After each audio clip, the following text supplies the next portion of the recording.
9 கோளும் ஒன்றாய் காண அங்கு கற்பகம் என்னும் கடவுளின் மெய்யில் 9 கோளும் ஒன்றாய் காண அங்கு கற்பகம் என்னும் கடவுளின் மெய்யில்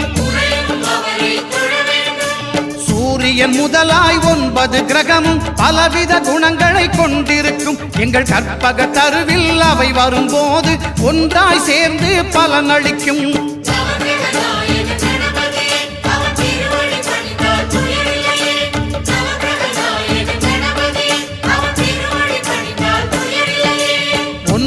கோளும் ஒன்றாய் காண